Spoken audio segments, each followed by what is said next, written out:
नमस्कार दोस्तों, स्वागत है आपका विक्रम क्लासेस पर हिंदी के महत्वपूर्ण प्रश्नों के साथ में। तो चलिए शुरू करते हैं अपने पहले क्वेश्चन से। उपेक्षा में कौन सी संधि है? सही आंसर है ए गुण संधि। उपेक्षा का अगर संधि विच्छेद करेंगे तो होगा उपधन इच्छा।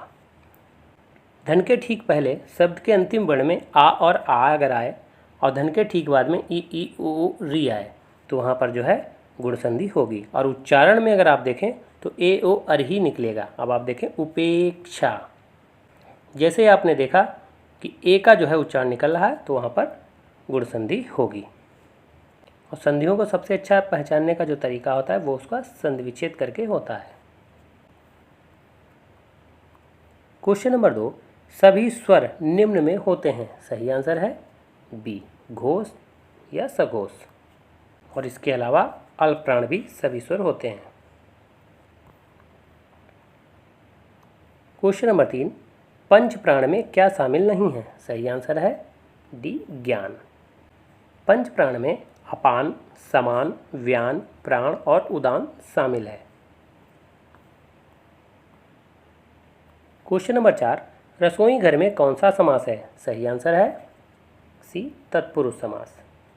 अब आप देखें रसोई घर, तो रसोई घर का अगर आप समास विग्रह करेंगे तो होगा रसोई के लिए घर। तो जैसे आपने देखा कि के लिए जो है प्रयोग किया गया तो ये संप्रदान कारक की विभक्ति होती है। और तत्पुरुष समास जो हैं ये 6 प्रकार के कारकों पर वर्क करते हैं। तो तत्पुरुष समास की ये सबसे बड़ी पहचान है कि ये कारकों से संबंधित है। क्वेश्चन नंबर 5, जिस पर आक्रमण किया गया हो वाक्यांश के लिए उचित शब्द है। सही आंसर है ए आक्रांत।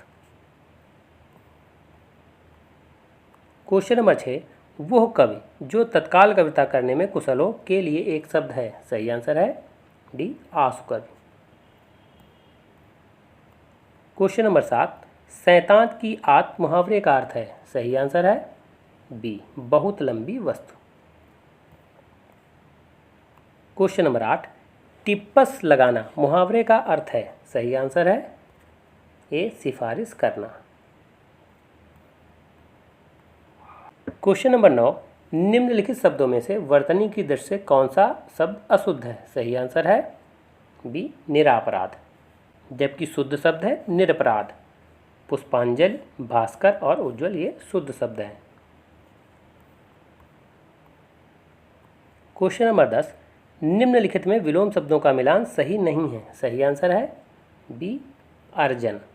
अर्जन का जो विलोम होता है वो होता है व्ययन, जबकि असीम का ससीम, निर्वाक का सवाक और झंकृत का निस्तब्ध होता है।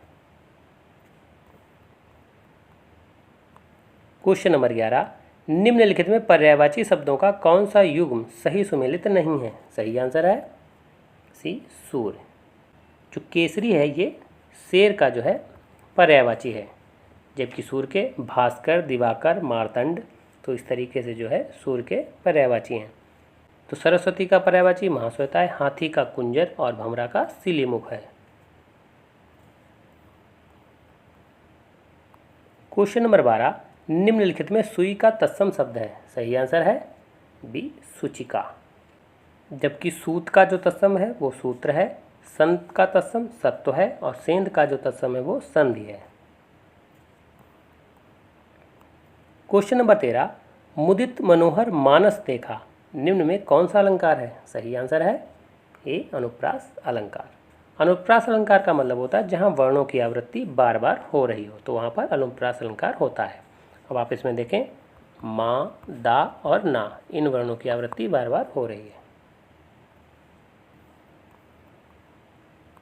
क्वेश्चन नंबर 14, निम्नलिखित में कौन सा मिलान सही नहीं है? सही आंसर है सी मधुमालती।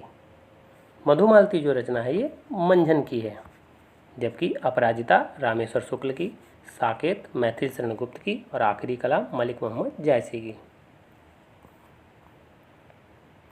क्वेश्चन नंबर 15, निस्तेज में उपसर्ग है। सही आंसर है बी निस, और सा में जो है हलंत का प्रयोग होगा। क्वेश्चन नंबर 16, निम्नलिखित वाक्य में भाववाच्य है। सही आंसर है बी बच्चों से शांत नहीं रहा जाता।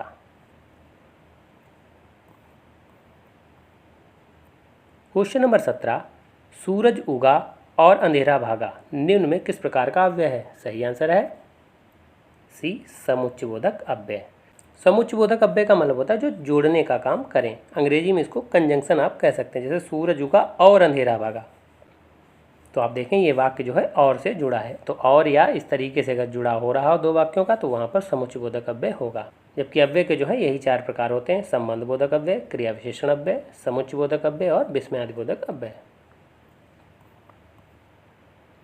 क्वेश्चन नंबर 18, निम्नलिखित में शुद्ध वाक्य नहीं है। सही आंसर है बी, वो कक्षा 10 का छात्र है। जबकि इसका शुद्ध वाक्य बनेगा वो 10वीं कक्षा का छात्र है।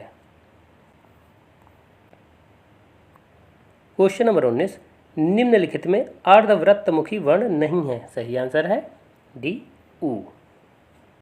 अर्धवृत्तमुखी जो वर्ण होते हैं वो आ, ई, ए और ऐ होते हैं।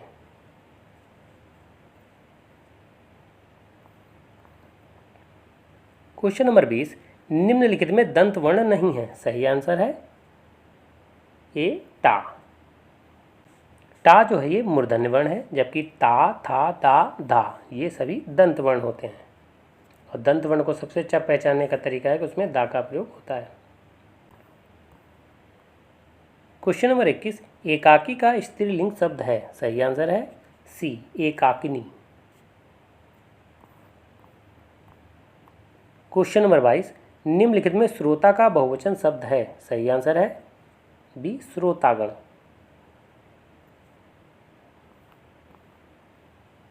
क्वेश्चन नंबर 23, बच्चे गेंद से खेल रहे हैं निम्न में कौन सा कारक है? सही आंसर है बी, करण कारक। करण कारक का मतलब होता है कि जिसकी सहायता से कोई कार्य किया जाए, और इसकी जो विभक्ति होती है से, द्वारा या के द्वारा होती है। अब आप वाक्य में देखें, बच्चे गेंद से खेल रहे हैं, तो बच्चे किसकी सहायता से खेल रहे हैं? गेंद की सहायता से खेल रहे हैं, तो गेंद की सहायता से ये कार्य किया जा रहा है, तो इसलिए ये करण कारक होगा। क्वेश्चन नंबर 24, मैं जा रहा हूँ डैश डैश, चिंता मत करना। तो यहाँ पर सही प्रयोग होगा ए, मेरी। तो मैं जा रहा हूँ, मेरी चिंता मत करना। क्वेश्चन नंबर 25, गाय ने 4 लीटर दूध दिया निम्न में किस प्रकार का विशेषण है? सही आंसर है ए, निश्चित परिमाणवाचक विशेषण। निश्चित परिमाणवाचक विशेषण का मतलब होता है कि ये मात्रा या माप का जो है बोध कराता है। तो आप देखें वाक्य में कह रहा है गाय ने 4 लीटर दूध दिया, तो यहाँ पर मात्रा की बात हो रही है और 4 लीटर ये निश्चित है, तो इसलिए ये परिमाणवाचक विशेषण होगा। क्वेश्चन नंबर 26, निम्न में कौन सी क्रिया अकर्मक है? सही आंसर है सी, पिसना। तो कुछ अकर्मक क्रिया हैं जैसे चमकना, डरना, जागना और उगना, तो ये अकर्मक क्रियाएं होती हैं। क्वेश्चन नंबर 27, वो पढ़ेगा तो सफल होगा निम्न वाक्य में किस प्रकार का काल है? सही आंसर है सी, हेतु हेतुमत भविष्यकाल। हेतु हेतुमत का मतलब होता है कि क्रिया के जिस रूप से किसी कार्य का पूरा होना किसी दूसरी क्रिया के होने पर निर्भर हो, तो वहाँ पर हेतु हेतुमत काल होता है। अब आप वाक्य में देखें, वो कह रहा है वो पढ़ेगा तो सफल होगा, तो पढ़ेगा तो सफल होगा वो इस पर निर्भर है, तो इसलिए यहाँ हेतु हेतुमत होगा। और कह रहा वो पढ़ेगा तो सफल होगा, तो होगा ये भविष्य की बात कर रहा है, इसलिए हेतु हेतुमत भविष्यकाल होगा। क्वेश्चन नंबर 28, तुम यहाँ आते हो या मैं वहाँ आऊँ निम्न में किस प्रकार का वाक्य है? सही आंसर है बी, संयुक्त वाक्य। संयुक्त वाक्य जो होते हैं वो दो वाक्यों को जोड़ने का काम करते हैं। अब आप देखें, तुम यहाँ आते हो या मैं वहाँ हूँ, तो ये या से जुड़ा हुआ है, या किंतु का प्रयोग हो, और का प्रयोग हो, इसलिए का प्रयोग हो, तो इस तरीके से अगर वाक्यों में प्रयोग किया जाता है तो वहाँ पर जो है संयुक्त वाक्य होगा। क्वेश्चन नंबर 29, यदा कदा शब्दों का सही अर्थ है? सही आंसर है ए, जब कब। तो यदा का मतलब होता है जब और कदा का मतलब कब। क्वेश्चन नंबर 30, मनोहर का सही संधि विच्छेद है? सही आंसर है सी, मनाधन हर, और ये एक विसर्ग संधि होगी। तो ये वीडियो कैसा लगा? अगर अच्छा लगा हो तो लाइक करें, शेयर करें, सब्सक्राइब करें। धन्यवाद दोस्तों।